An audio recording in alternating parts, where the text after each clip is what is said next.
1월 17일 오늘 하나님의 말씀은 에레미야 17장 9절에 있는 말씀 보겠습니다. 마음은 만물보다 거짓되고 심히 악하니 누가 그것을 알 수 있으리요. 나 주는 마음을 살피고 나는 속을 시험하며 그 사람의 행위와 행실과 결과대로 각 사람에게 주노라. 주가 이같이 말하노라. 사람을 신뢰하는 사람과 육신을 그의 무기로 삼는 사람과 그의 마음이 주로부터 떠난 사람은 저주를 받으리라. 아멘. 거기까지만 보겠습니다. 세상에서 진리를 찾는다. 그 사람은 참 어리석은 사람이죠. 세상에서 진리를 찾는다. 여러분, 세상에 진리가 있습니까? 진리란 말은 변하지 않는다는 말입니다. 변하지 않는 것.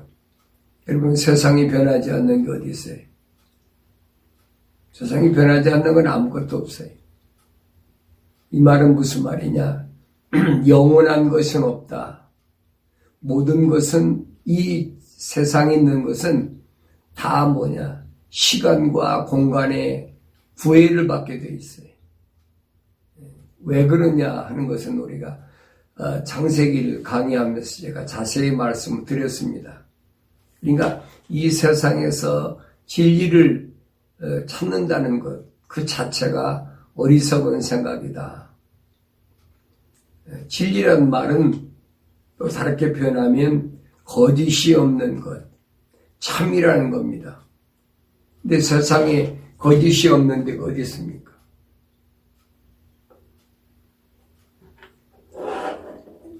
제가 창세기 1장에서 3장 강의할 때 여러분이 말씀드렸잖아요. 여기 하나님의 동산에 있을 때는 진리 가운데 있었는데 하나님의 동산에서 쫓겨나고부터는 진리가 없는 이 세상으로 들어왔다. 이 세상에 들어오고 나부터는 이 세상은 어떤 곳이냐. 하나님께서 아담에게 말씀하신 대로 너는 땀을 흘려야 먹게 된다. 일을 해야만이 사는 곳이다. 그것이 무슨 말이에요? 에베소란 말입니다. 에베소란 말은 땀을 흘린다는 얘기. 그 다음에 보면은 이 세상은 어떤 것이냐. 이 세상에서는 서머나 모략과 같다. 쓰다. 거짓이 없는 가운데서 진리 가운데 살려고 그러면 그게 쉬운 말이 아니죠. 쉬운 일이 아니. 쓰디쓴 고난이 함께한다. 그다음에 셋째 나팔에 보면 이 세상은 퍼가모 우상제국이기 때문에 흑암시대이기 때문에 엄청난 고난이 따른다. 고통이 따른다. 왜? 진리 가운데 살려니까. 그 모습을 우리 주님이 하나님의 아들이신 예수님이 이 땅에 오셔서 우리에게 보여주셨습니다. 그 다음에 넷째 전동소리 보면 투아디라라.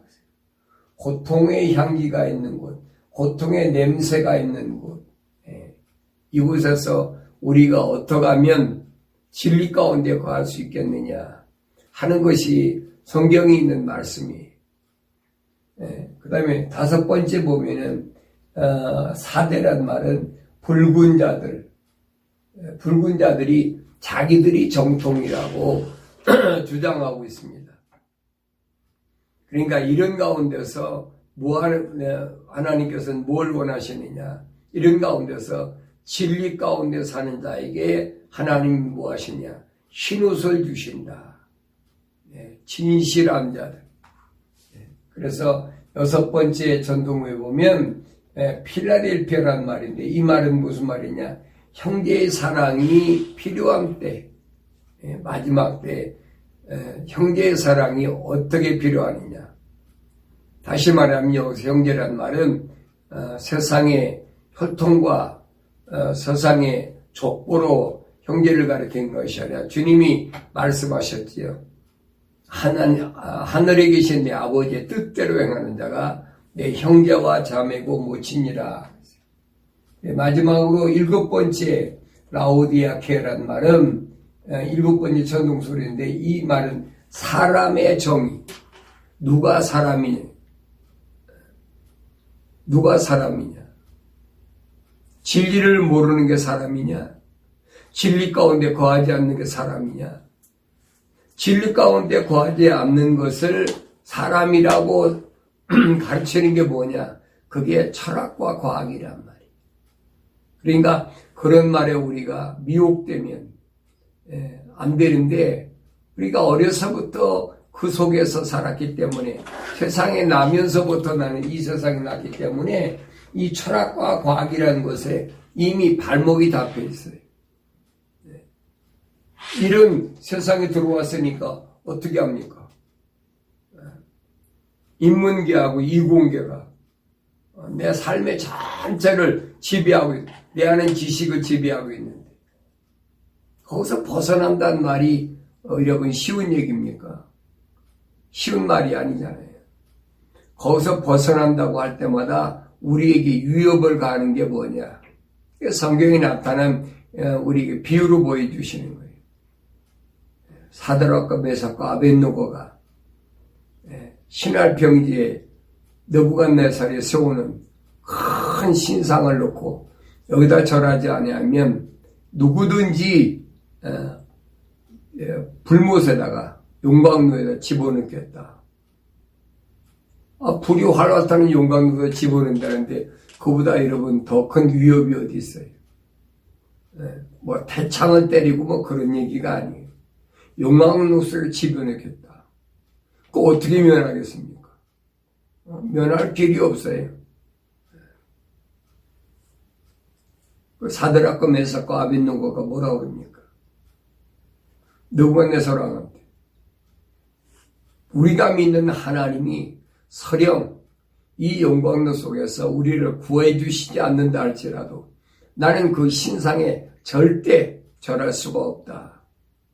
사드락과 메삭과 아벳느고의 절대적 신앙, 이 세상에서 우상의 제국에 살면서 가장 엄습해 오는 것이 이런 것들인데, 위협해 오는 것이 이런 것들인데, 용광로 속에 들어갈지언정 나는 절할 수가 없다. 내가 믿는 하나님은, 우주 만물을 창조하신 하나님은 우리를 용광로 속에 빠진다고 해서 우리가 해를 받고 죽는 것이 아니라, 하나님은 전지전능 무소부지하시기 때문에 그런 하나님이 아니라는 거예요. 그 입증을 해주겠다는 거지.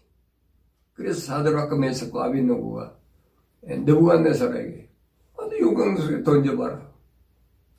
산채로, 성경에 보면은 산채로 집어넣었다고 그랬어요.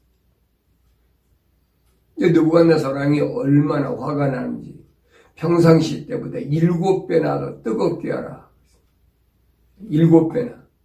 평상시에 예를 들어 불을 탈 때 용광로가 예를 들어서 100도다. 7배라면 700도라. 여기서 누가 내 손에서 건져내겠느냐. 실제로 사드락과 메삭과 아벳느고가 들어갔잖아요. 던져졌잖아요. 근데 느부갓네살 왕이 보니까 던지기는 사드락과 메삭과 아벳느고 3사람을 던졌는데 4사람이 용광로에서 다니는 걸 보고 깜짝 놀래가지고 당장 그 사람들을 끌어올려라. 우리는 지금 어떤 곳에 있느냐 하는 걸 아셔야 돼요. 사탄 마귀가 지금 이 득실북실한 곳에 나와 있는데, 떨어져 있는데, 왜 그러느냐? 아담의 후손으로 왔기 때문에. 아담이 하나님의 동산에 쫓겨났기 때문에.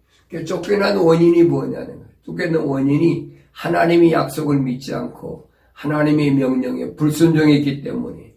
그러니까 이 세상에 사는 동안도 우리에게는 뭐가 필요하냐? 하나님의 약속과 하나님의 명령에 순종하느냐, 불순종하느냐? 하나님의 약속을 믿느냐, 믿지 않느냐?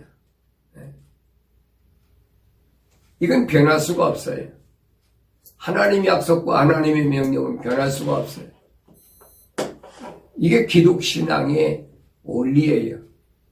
내가 어디에 거하든 어느 나라에 요한계시를 보면 네 가지 서명이 민족과 언어와 방백과 족속, 이 지구촌의 어느 곳에 있든지 간에 어떤 언어를 쓰든 간에 그게 중요한 것이 아니라 어떤 피부를 가지고 어떤 대륙에 속한 민족으로 살든지 간에 그게 중요한 것이 아니라 내가 하나님의 약속만 믿고 하나님 명령을 순종하느냐 안 하느냐, 거기에 따라서 우리가 우리 주님 오실 때 어떻게 부활할 수 있느냐 하는 것을 성경은 우리에게 설명하고 있다. 우리가 주님이 말씀하신 게 그거잖아요. 선을 행한 자는, 하나님의 약속을 믿고 하나님의 명령에 순종한 자는 생명의 부활을, 악을 행한 자, 하나님의 약속을 믿지 않고 하나님의 명령에 거역한 자, 불순종한 자는 저주의 부활로 부활한다. 진리가 없는 곳에는 진실이란 존재하지 않습니다. 그러니까 내 마음에 진리가 없으면 나는 진실하지 못한 사람이에요. 그러니까 성경은 뭐라고 그랬냐? 인간의 마음을 만물보다 더러웠다, 추잡하다, 악하다 이렇게 표현하죠. 그래서 에레미야 선지를 통해서 우리에게 나 자신을 비춰볼 수 있는 거울로 좀 주신 거예요. 마음은 만물보다 거짓되고 심히 악하니 누가 그것을 알 수 있으리요. 만물보다, 세상의 만물보다 악한 것이 뭐냐? 그것이 마음이다. 그 마음이 악하기니까 하나님의 약속을 안 믿는 거죠. 하나님 명령에 거역하고 사는 거지. 누가 그걸 알 수 있느냐? 나를 창조하신 하나님만이 아신다. 나를 창조하신 창조주 하나님만이 그걸 아신다. 나 주는 마음을 살피고 나는 속을 시험하며 그 사람의 행위와 행실의 결과대로 각 사람에게 주노라 그랬어요. 주님은 어떤 분이냐? 마음을 살피시는 분이다. 그러니까 여러분, 내 생각과 마음과 내 삶의 가치관을 어디에다 두고 사느냐, 그것이 중요한 거지 어떤 환경에 놓여 있느냐 그게 중요한 것이 아니에요. 생각과 마음과 삶의 가치관이 올바로 된 사람의 모델이 누구냐? 그게 다니엘과 사드락과 메삭과 아벤노고라. 우리는 그 다니엘서를 읽으면서 그건 하나의 유대인들이 바빌론에 포로 잡혀가서 70년 동안 포로 생활할 때 하나의 그 역사적인 스토리로만 알고 있지, 그 역사적인 스토리를 통해서 하나님께서 오늘 나에게, 우리에게 뭘 말씀하시는지를 생각할 수가 없잖아요. 왜 그러냐? 명철이 없기 때문입니다. 어떤 사건, 사고를 통해서 하나님이 나에게 주시는 말씀이 뭔가를 그걸 알아야 되는데, 그걸 알지 못하는 것이 거기에 어리석은 사람, 명철, 생각과 마음이 빛이 들어오지 못한 어둠에 있는 그런 사람의 삶이라고 성경은 우리에게 가르쳐 줍니다. 그래서 주는 언제든지 마음을 살피는 분이라. 마음을 살피는 분. 이게 바울도 그러지. 마음으로 믿어. 그렇지? 네 마음으로 믿어야 돼. 마음으로 안 믿으면 그 믿는다는 것 자체가 어리석은 거예요. 마음으로 믿고 입으로 시인하여 그랬어요. 마음으로 믿지 않고 입으로 시인한 가짜 연기자들이 얼마든지 있어요. 오늘 나 자신을 돌이켜보세요. 내가 정말 마음으로 믿고 입으로 주를 시인하나, 마음으로 믿지 않고 입으로 시인하는 것들이 이 세상엔 얼마든지 많이 있다. 그래서 내가 여러분에게 말씀드린 것이 할례받은 귀와 할례받은 마음과 할례받은 입술을 말씀드리는 게 그거예요. 할례받지 못한 귀로 들려오는 것은 세상의 잡소리지 하나님의 성령의 말씀이 아니란 말이에요. 할례받지 못할 때는 세상 것이 듣기 좋은 겁니다. 내가 세상에 사는 동안에 어떻게 하면 좀 행복하고 해피하고 즐겁게 그렇게 살 수 있느냐. 이게 귀로 자꾸 그런 거 들려주고 눈으로 보여주고 내 마음속에 그런 것이 자리 잡는단 말이에요.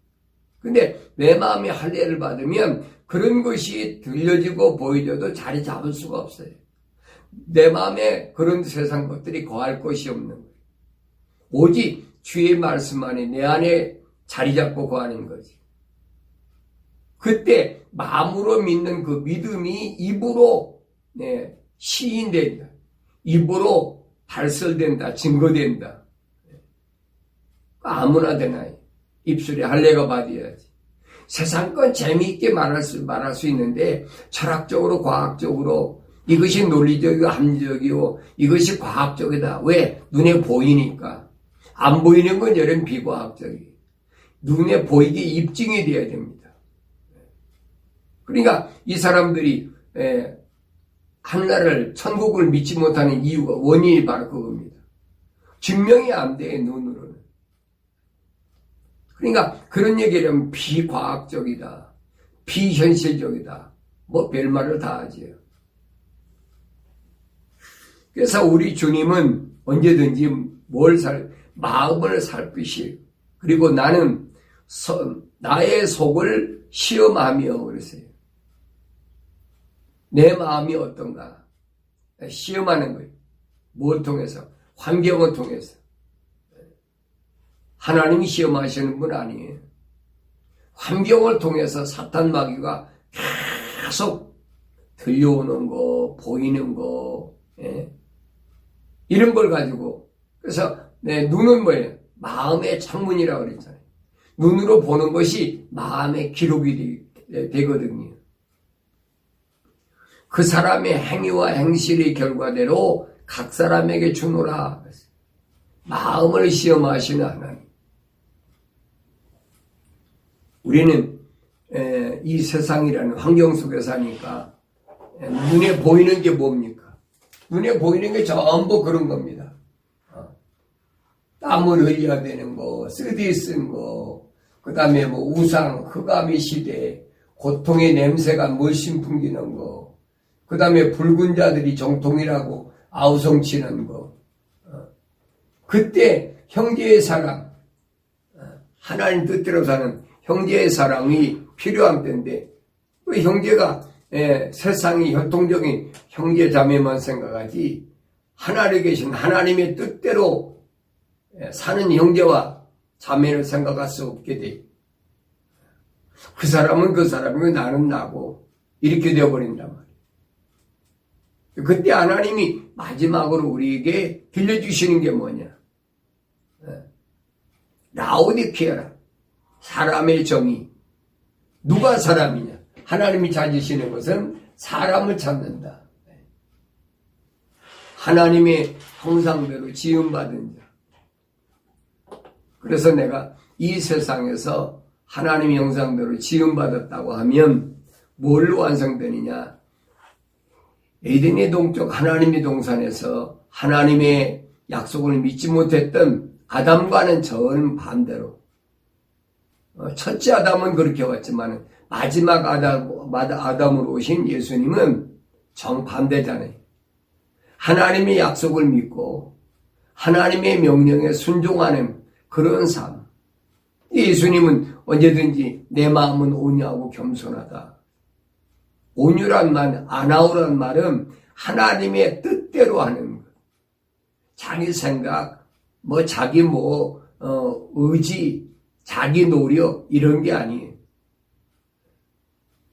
하늘에 계신 아버지의 뜻대로 행하는 자. 그게 온유란 말이에요. 항상 그 마음이 내 마음속에 떠나지 말아야 돼. 겸손하다는 말은 하나님의 약속을 믿고 하나님의 명령에 거역하지 않고 거기에 전적으로 순종하는 겸손한 거지. 그 뭐 남의 발을 닦아줬다고 그래서 겸손하다. 성경의 진리는 그 얘기가 아니에요. 형제를 사랑하라니까. 형제를 위해 희생을 하라고 그러니까. 뭐 닦아줄 수도 있고 뭐 다 해줄 수가 있지요. 그런데 주님이 하신 말씀의 뜻은 내 마음은 온유 겸손하다는 그 말씀의 뜻을 우리가 올바로 잘 알아야 돼. 왜 자꾸 혼돈하느냐면 우리가 세상에 나와서 소위 말하면 어려서부터 인문계 속에 철학 속에서 자랐잖아요. 그러다 보니까 성경에 기록된 모든 말씀이 단어적으로 전부 철학으로 해석돼. 철학. 그러니까 성경을 하나님께서 주신 말씀하고는 전혀 다른 쪽으로 갈 경우가 상당히 많이 있어요. 뭐 사랑이란 말, 하나님은 사랑이시다. 하나님은 사랑이시다. 우리만 하나님은 사랑이시라고 그랬어요. 그 사랑이란 말을 우리는 그냥 사랑이라고 그러지만은 영어에서 보면은 일반적인 사랑은 love라고 그러죠. 피조물의 사랑을 love예요. 근데 하나님의 사랑은 love가 아니라 charity. 고린도전서 13장에 있는 사랑은 하고 바울이 설명한 그 사랑은 뭐냐? charity를 가리켜요. 하나님의 사랑. 생명의 호흡. 그 생명의 호흡이 사랑으로 지음받은 우리가 내 마음속에 거기 있어야 되는데 그게 진리인데 그때 진실한 내가 되는데 그래서 내가 진실한가? 진실하지 않은가? 하나님께서는 나의 속을 시험한다.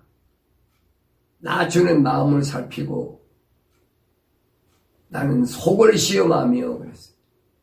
속을. 겉을 시험하시는 게 아니에요. 그 사람의 행위와 행실의 결과대로 그 사람에게 주노라. 주가 이같이 말하노라. 사람을 신뢰하는 사람과 육신을 그의 무기로 삼는 사람과 그의 마음이 주로부터 떠난 사람은 저주를 받으리라.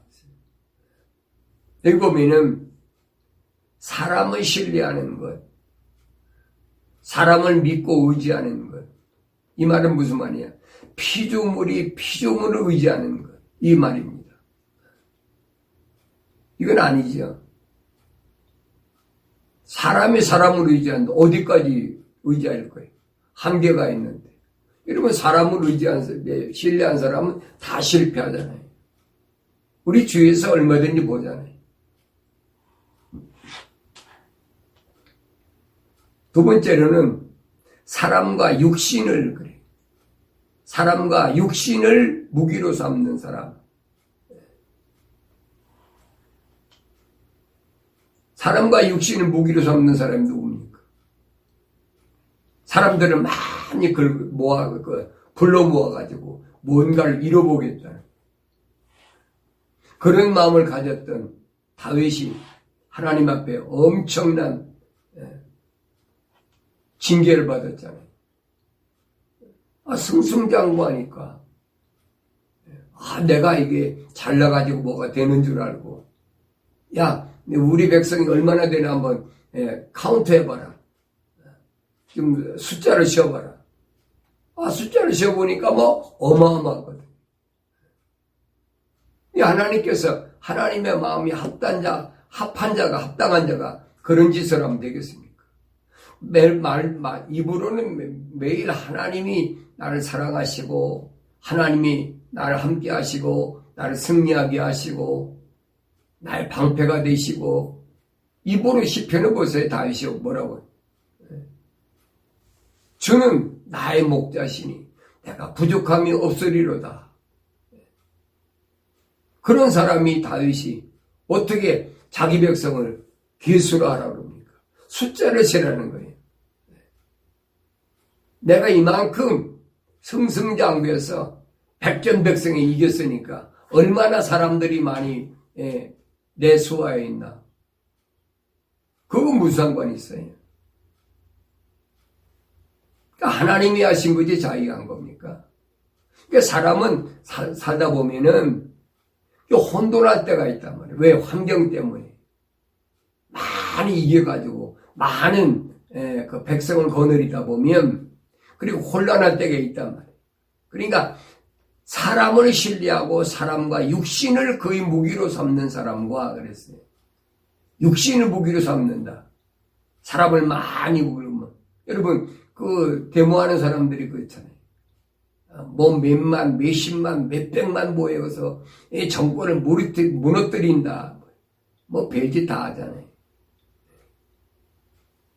그 하나님을 모른다는 사람이 하는 건 그 이해가 돼요. 왜? 사탄 마귀 사상이니까.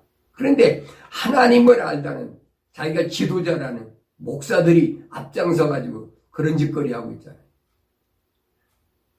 성경을 어디로 읽었는지 이해가 안 되는 거예요. 거기에 얼마나 성숙하지 못한 혼들을 불러 모아가지고 마치 자기가 무슨 큰 영웅이나 된 것처럼. 하나님은 그런 사람을 절대 안 쓰세요. 내 말이 아니에요. 그 다음에 그의 마음이 주로부터 떠난 사람은 그랬어요. 마음이 주로부터 떠났다는 말은 하나님의 약속과 명령이 떠나버렸단 말이에요. 이런 사람은 저주를 받으리라. 내 말이 아니잖아요.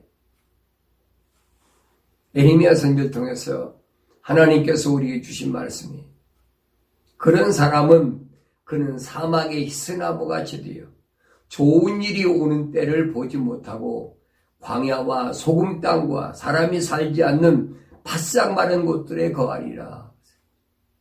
광야와 소금 땅. 소금 땅이 어디? 소돔과 고모라잖아요. 멸망받은 것. 거기 들어가는 거예요. 그러니까 나 자신이 하나님의 말씀 앞에 지금 올바른 길을 가고 있나? 하나님 앞에 내가 비춰볼 때, 주의 말씀에 비춰볼 때 내가 옳다고 인정받나? 거기에 우리 신앙생활에 초점을 맞춰야 되는데 거기에 초점을 맞추지 못하게 하는 것이 뭐냐? 환경이라는 것이 환경.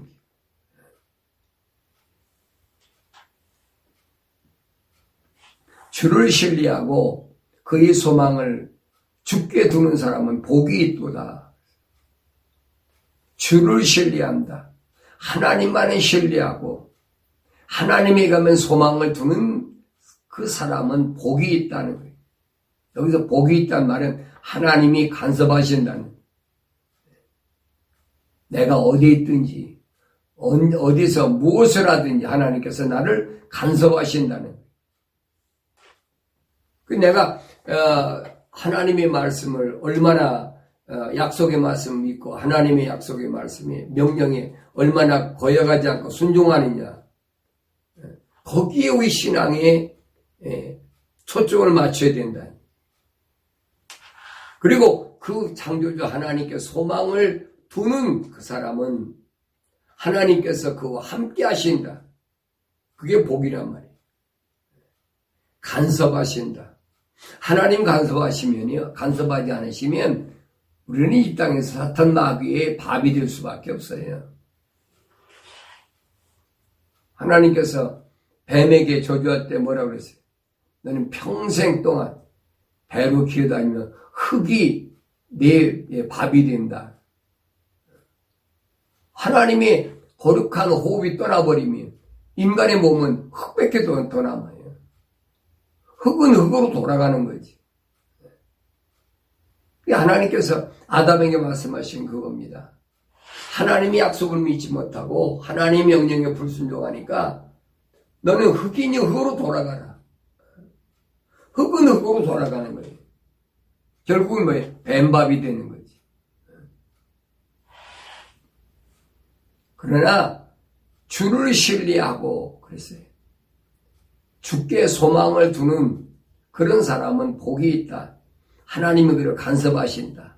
그래서 이렇게 표현합니다. 그는 물가에 심겨진 나무가 강가의 그 뿌리를 뻗침과 같아서 더위가 와도 걱정하지 않고 그 잎이 푸르러 가뭄에 해도 염려하지 않고 열매를 맺는 것도 그치지 아니할 것임이라. 하나의 비유로 좀 설명해 주고 있는 거예요. 강가에 심겨진 나무가 수분이 항상 충만하니까, 넘쳐나니까, 더위가 오던 그 잎이 추위가 오던 그 잎이 푸르러서 가뭄에 해도 염려하지 않고 열매를 맺는 것도 그치지 아니할 것입니다.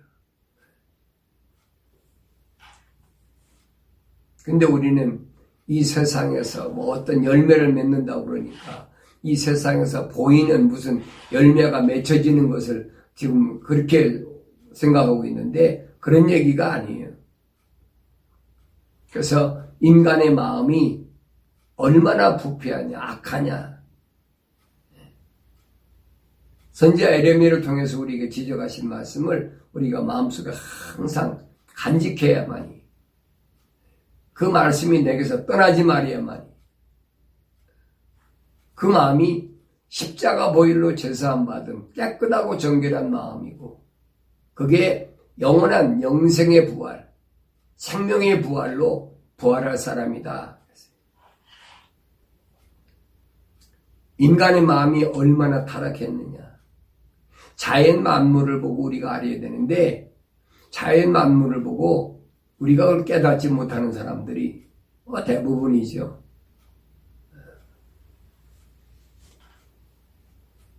바울은 로마서 8장 19절에서 피조물이 간절한 기대를 가지고 하나님의 아들들이 나타날 것을 기다리고 있으니, 피조물들이 하나님께서 첫째 날, 둘째 날, 셋째 날, 넷째 날, 다섯째 날까지, 여섯째 날까지, 가축까지, 모든 짐승, 물고기, 공중에서의 모든 자연 만물, 이런 것들을 하나님께서 누구에게 다스릴 권한 줬느냐?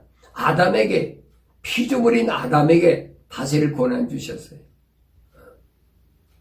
그러니까 이 자연 만물이 하나님의 아들들이 나타날 것을 기다리고 있다는 거예요.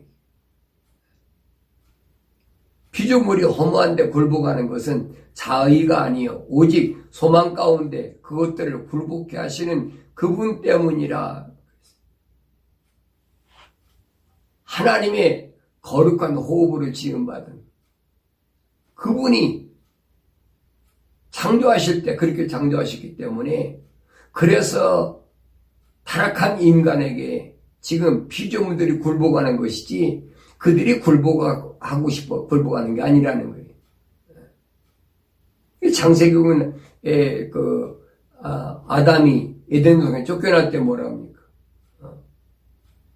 너는 세상에 나가서 땀을 흘려야 되는데 땅은 너로 인하여 가시와 엉겅퀴를 낸다.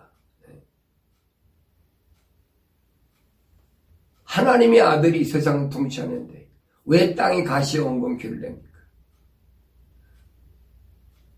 이게 평화가 없는 거지요.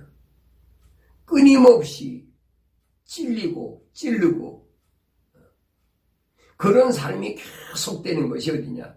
이 세상이란 말이에요.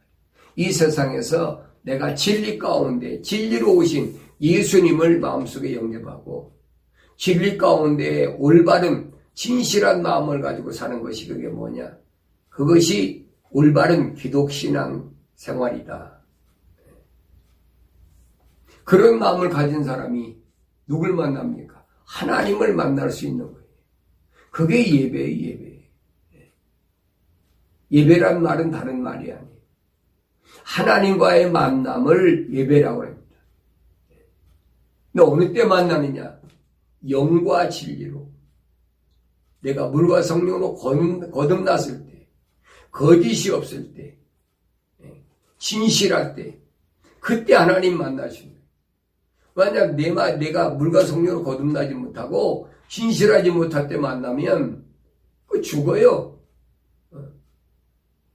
개인이 하나님 만나면 죽잖아요. 구약의 성막에서 우리가 보여주고 있잖아요. 지성소 아무나 들어갑니까? 하나님의 말씀 법궤가 있는데 아무나 들어갑니까? 그 대제사장도 1년에 한 번 들어갈 때 얼마나 하나님 명령대로 머리서 발끝까지 전부 그렇게 명령에 순종하고 들어가. 그런데 그대로 하지 않고 간 사람은 즉사해버리잖아요.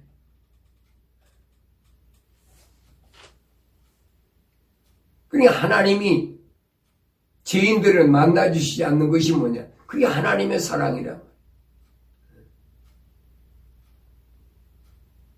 예수님이 십자가 보혈로 우리 죄를 사하시고 그리고 하나님을 만날 수 있는, 아버지를 만날 수 있는 길을 열어놓으셨어요. 그게 믿어져야 돼. 그게 안 믿어지면 그건 기독신앙이 아니죠. 그 메시아에 대한 신앙이 아니. 기독신앙이란 말은 메시아에 대한 신앙. 하나님께서 부르시고 선택하신 아브라함의 후손들, 아브라함을 믿음의 조상이라고 하는데 그 아브라함의 후손들에게 약속하신 거예요.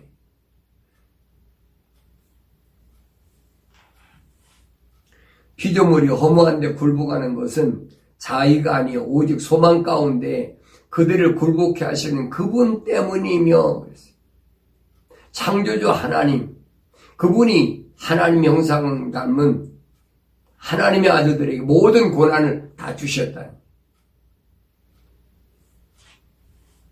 피조물 자체도 그 썩어지는 속박으로부터 해방되어 하나님의 자녀의 영광스러운 자유에 이를 것이기 때문이라.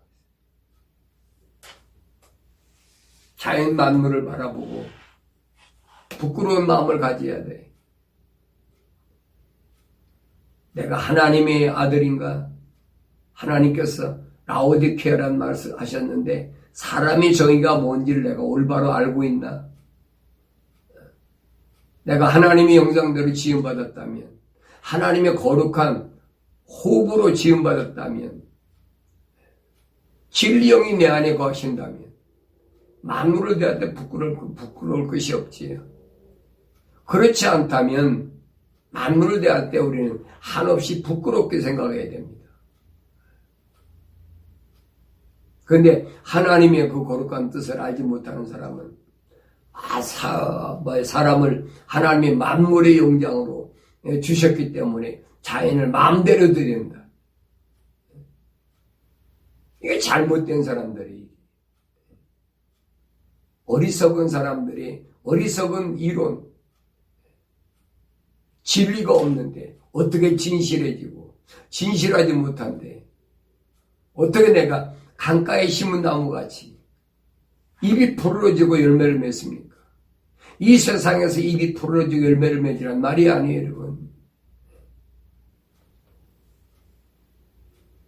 생명강가에 심겨진 나무와 같다. 사철 열매를 맺는다. 그런 삶을 우리에게 요구하시는 것이 누구냐? 하나님, 창조주 하나님이시란. 그러니까 이 세상에 에덴의 동쪽 하나님 동산에서 하나님의 약속을 믿지 못하고 하나님의 명령에 불순종함으로 이 세상으로 쫓겨난 이후부터는 이 세상에서는 누가 통치하느냐? 통치하느냐? 이 세상을 관할하고 있는 루시퍼의 세력.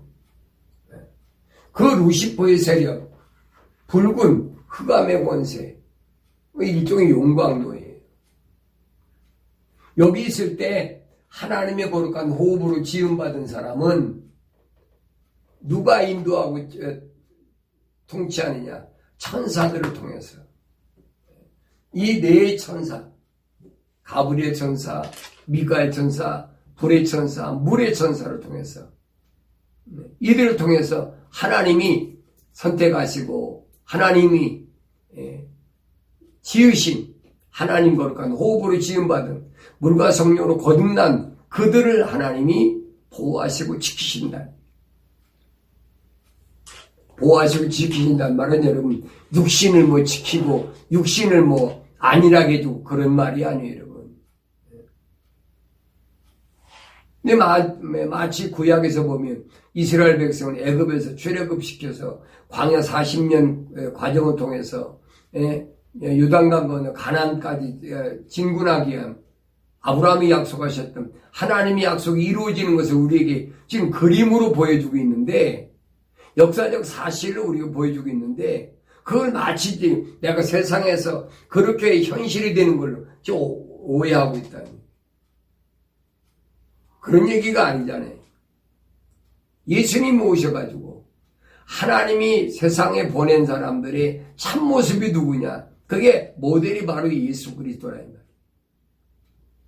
우리가 그 길을 따라가요. 그 약속을 믿고 그 명령에 순종하고 그 길을 따라가는, 그 길 따라간 사람이 누구냐? 그게 에클레시아, 부르심을 받은 교회들이네. 아직도 교회를 무슨 건물로 세워놓고 거기에서 뭐가 이루어지는 줄 알고, 이거 속고 살아고 속고. 사탄 마귀, 세상의 지배자, 그 로마 캐토릭이잖아요. 아직도 그 사상에서 벗어나지 못했어요.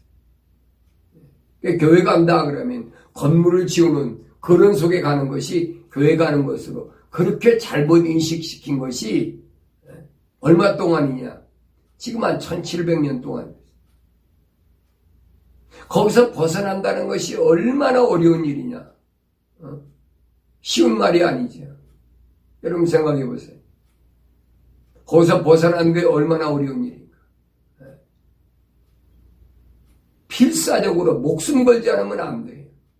그 목숨 걸고 필사적으로 여기서 벗어나려고 한 사람들이 순교한 우리 선진들이.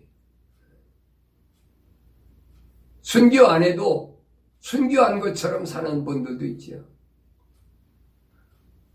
그러니까 이런 분들이 오늘 우리에게 본이 돼서 모델인데, 이건 하나의 역사적인 필요한 그 모델로 이렇게 삼고 나는 다른 길을 가고 있어요. 그분들이 세상을 살아가는 건 하나의 내가 직업적으로 세상을 살아가는데 필요한 무슨 예화로 씌워 먹으려고. 이게 얼마나 잘못됐느냐. 요즘 뭐 그렇잖아요. 코로나19 팬데믹 때문에 사람들이 모이는 걸 많이 못 모이게 한다. 꽤 많이 모이는 그 대표적인 게 뭐예요? 뭐 이 예배당 같은데 예배드리러 많이 모여야 된다. 많이 모여야, 많이 불러 모아서 모아야 그게 뭐 예배가 되는 줄, 이게 잘못 인식시켜 놨기 때문에, 그래서 뭐 교회가 부흥돼야 된다, 많이 해야 된다, 뭐 별의별 수단과 방법을 다 쓰잖아요. 이 팬데믹 때 못 모이게 하잖아요. 그러니까 그걸 마치 뭐냐, 예배를 못 드리게 한다. 그렇게 잘못 인식하는 사람들이 교회를 핍박한다, 뭐 한다, 예배를 못 드리게 한다, 이런 어리석은 말을 하고, 또 그렇게 알고 그걸 뭐 계속 입으로 얘기하는 사람도 얼마나 많은가 몰라요. 개신교 신앙사상에서는 그렇게 볼 수밖에 없어요. 왜? 개신교라는 자체가, 프로테스탄트라는 자체가 뭐냐? 그 캐토릭에서 1917년에 신부인 마르틴 루터가 자기 생각과 안 맞으니까 떨어져 나왔으니까. 그건 기독 사상이 아니란 말이에요. 물론 개신교에서 올바로 신앙생활을 깨닫고 돌아선 사람도 많이 있어요. 근데 대부분의 사람은 그렇지 않다는 거예요. 많이 모여야 뭐가 되고. 그래서 성경이 그랬잖아요. 너희 두세 사람이 모여도 내 이름으로 기도하면 내가 응답하겠다. 두세 사람이 모이면 뭐야? 아내와 남편과 자녀가 모이면 두세 사람 되는 거 아니에요? 기도만 안 하니까 주님께서 응답하시겠다는데 왜 많은 사람이 모여야 되느냐? 뭐가 집단화돼야 되고 이게 사탄 나귀 사상이거든. 많이 해야 된다. 많이 불러 모아야 된다. 많이 불러 모아야 된다는 말은 무슨 말이야? 긁어 모은다는 얘기죠. 사람들이 많아야 헌금의 돈이 나오니까, 많이 나오니까. 이게 생각은 딴 데가 있는 거예요.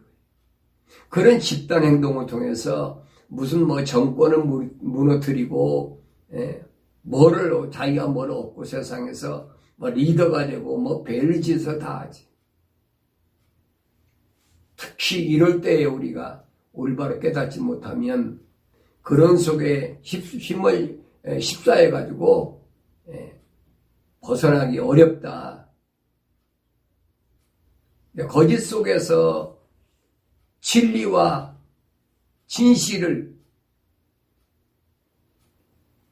찾는다는 것, 이것이 얼마나 어려운 일이냐.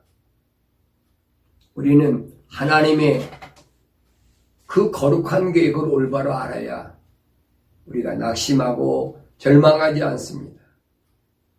예수님께서 하신 말씀을 항상 우리 마음속에 기억하시고 내가 어떤 부활로, 생명의 부활로 부활할 것이냐 아니면 저주의 부활로 부활할 것이냐, 둘 중 하나에 생명의 부활이냐 저주의 부활이냐.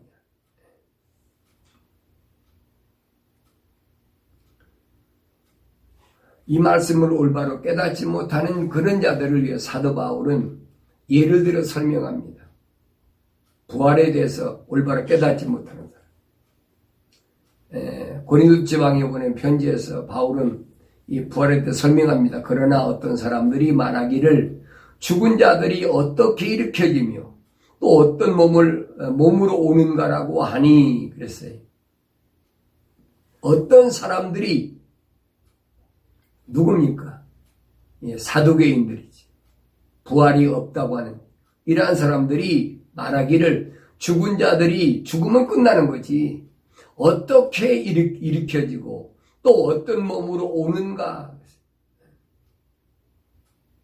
이해가 안 되지. 그 과학적으로 증명이 됩니까? 과학적으로 증명이 안 되지. 그러면서 너 어리석은 자야. 내가 뿌린 씨가 죽지 않으면 살지 못하리라. 이거 자연적인 거잖아요. 우리가 씨를 뿌려야 그 다음에 뭐예요? 싹이 날 거 아니에요. 이거 자연의 이치라고. 우리가 그런 걸 알면서도 부활에 대해서는 올바로 모른다는 얘기. 또 내가 뿌린 것이 앞으로 될 형체를 뿌린 것이 아니라 밀이나 다른 씨앗의 알맹이일 뿐이나 그랬어요. 내가 뿌린 거 뭐예요? 밀을 뿌리든지 보리를 뿌리든지. 그러니까 뿌렸으면은 거기서 밀이 나오고 보리가 나옵니까? 형체가 전혀 다르잖아요.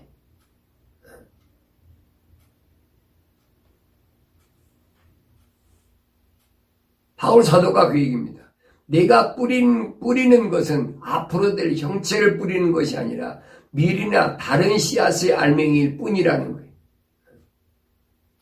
하나님께서 자기 뜻대로 씨앗에다가 형체를 뿌리는 것이 아니라 밀이나 다른 씨앗의 알맹이일 뿐이나 그랬어요. 하나님께서 그런 자연 만물을 통해서 우리에게 부활의 참뜻을 지금 보여주고 계시는데 아둔해서 그것이 뿌리면 당연히 싹이 나고 자라는 거니까 그리 열매 맺는 거니까.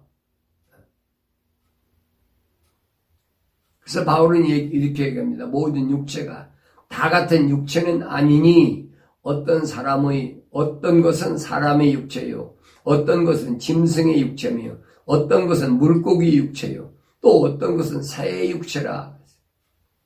육체가 흙으로 된 것이 다 똑같은 건 아니라 어떤 것은 사람으로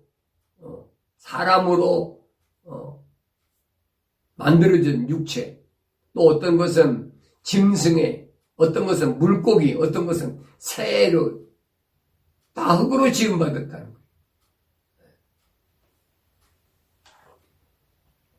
또한 하늘에 속한 몸들도 있고 땅에 속한 몸들도 있으나 하늘에 속한 것들이 영광이 다르고 땅에 속한 영광도 다르다는 거예요.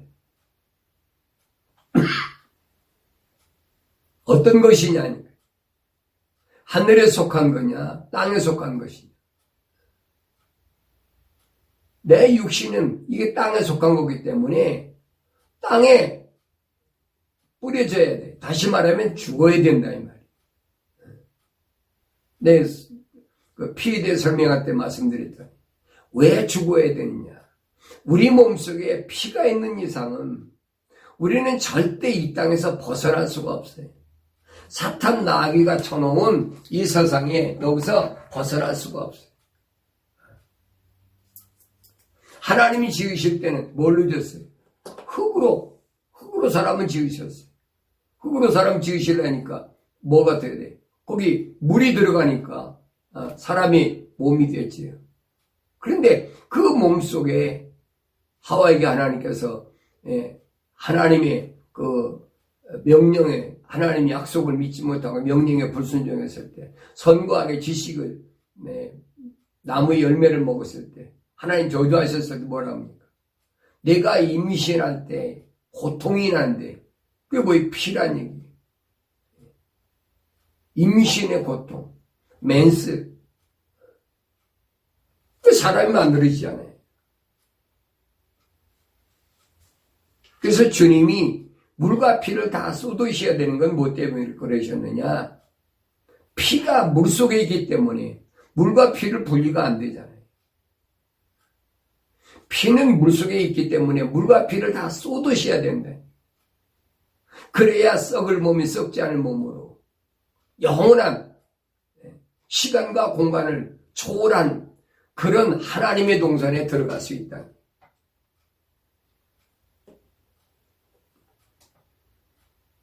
하늘에 속한 것들이 영광이 다르고 땅에 속한 것들이 영광도 다르니라. 영광, 하늘에 속한 영광, 땅에 속한 영광. 육신적인 것은 뭐예요? 땅에 속한 그 영광이지요. 그러니까 하늘에 속한 것은 하나님의 거룩한 씨앗, 하나님의 거룩한 사랑의 호흡으로 지음받은 그게 하늘에 하나님께 영광이 되는 거지. 하나는 해의 영광이요, 하나는 달의 영광이며 또 다른 하나는 별들의 영광이요. 이는 영광에 있어서 한 별이 다른 별과 다르기 때문이라. 하늘에서도 하나님께서 우주를 창조하실 때 다 영광이 다르다. 해의 역할, 달의 역할, 별의 역할, 그 영광이 다 다른 것처럼 죽은 자들의 부활도 이와 같으니 썩을 것으로 심겨서 썩지 아니하는 것으로 일으켜지며. 부활이라는 것이 뭔가라 올바로 알으니 썩을 것으로 심겨져서 썩지 아니할 것으로 다시 나는 것, 일으켜진다. 그게 부활이라 이 말이야. 너 밀과 보리 씨 뿌리면서 그거 모르냐? 밀과 보리 씨 뿌리면서 밀과 보리가 뭐 씨 뿌리니까 뿌린 것이 그냥 그대로 또 수하게 되느냐? 아니잖아요. 거기 다른 형체가 나와, 다른 형체가.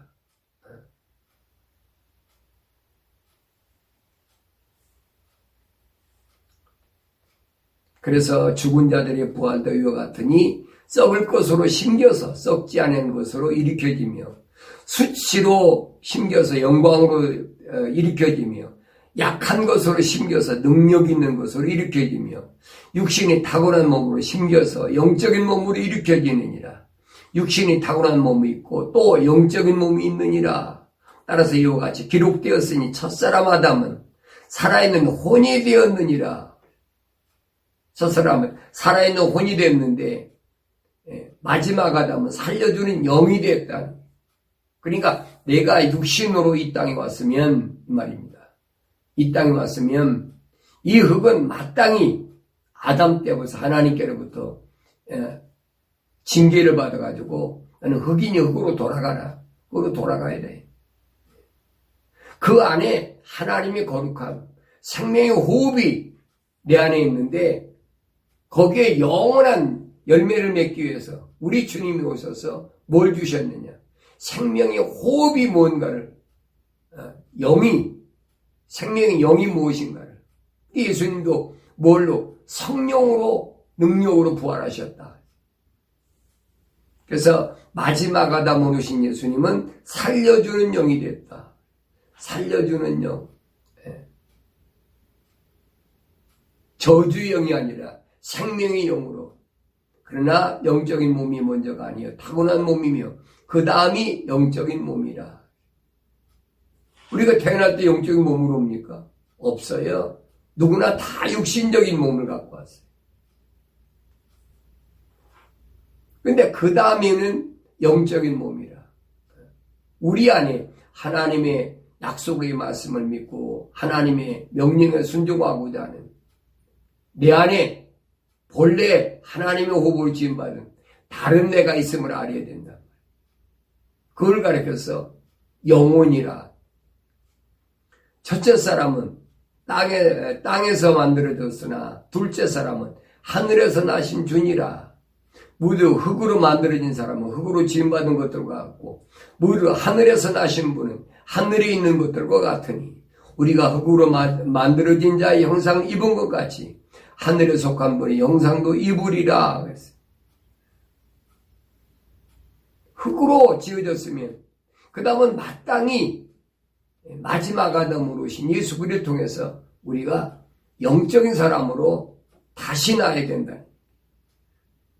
그 예수님이 요한복음 3장에서 말씀하신 게 사람이 물과 성령으로 나지 아니하면 사람이 물과 성령으로 나지 아니하면 하나님을 볼 수도 없고 천국에 들어갈 수도 없다.